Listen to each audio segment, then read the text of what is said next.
Hi, Brian. I'm Sue Mayo. I'm here to talk about professional dispositions with you. I feel like I do possess all 10, maybe some greater than others. So let's go through those. High expectations. When I was in the classroom, I definitely feel like I wanted to set my goals very high for my students and I expected them to perform. However, I did that in a very friendly, caring way where I would want to get to know my students' interests because I felt like they knew mine. I did a theme every year in my classroom based on an actor that I liked. So they felt like they connected with me in some way just by coming into my room because they saw something, a piece of me right away. Um, Respecting and the diversity of others, I feel like I embrace that by sending out surveys and getting to know their families and by understanding the different cultures that they were coming from. This might be a little more difficult doing when you're teaching in the classroom because if you have more than 25 students and getting to know all their families and all their backgrounds, it could take some time.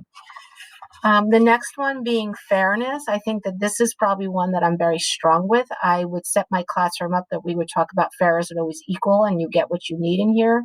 I would do a little lesson with them using my glasses, having a student come up who didn't have glasses on and saying how we would get what we need. I needed glasses, she didn't, but that is still fair. Um, I feel like my professional conduct is something that I pride myself on. I'm committed to teaching all my students in my classroom. And I felt that I would pride myself on the fact that I communicated that very clearly to my students and my colleagues. I think that's probably something you develop when you're teaching a little longer than I've been teaching for 25 years now. So I feel like that's something that I would probably say that I've developed maybe a little later in my career. The same thing with this next one, reflection. I think that's a little more challenging to do in the beginning of your career because you're still learning how to teach. Whereas now I could really go back and reflect and see, well, how can I improve on my practice?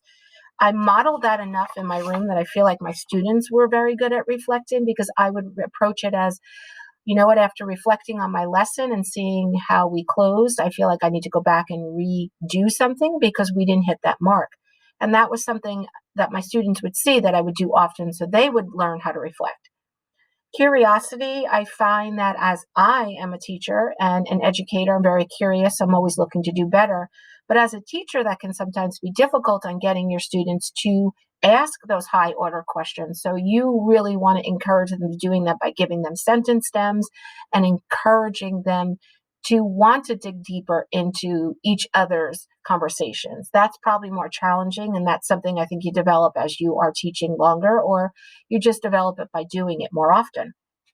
Honesty, I think this is a little difficult when you are starting out and still can be difficult at times when you're trying to be honest with each other, your colleagues, trying to give advice. And my new role as master teacher, sometimes you have to really go through the channels of getting to have that respect and rapport with a teacher before you can be that honest with them. And that is still something I would say I'm working on. Um, However, I do feel like I was very honest with my students, and I think they saw that and they were developing honesty with me. Compassion, I feel like I definitely have. That's why I think I'm in this role as master teacher. I do have compassion for my staff and I have compassion for my students. And they saw that I was genuinely interested in them. And I think my staff thinks that I'm genuinely interested in them. That's why I became a master teacher.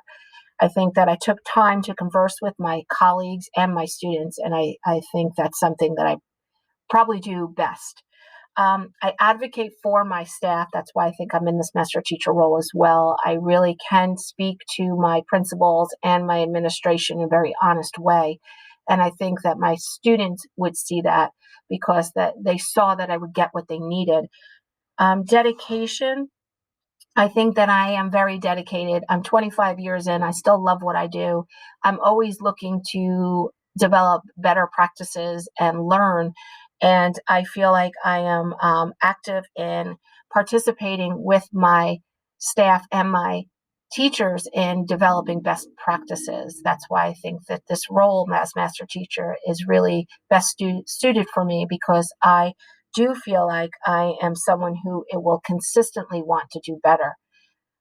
So there you have it. Those are the 10 professional dispositions.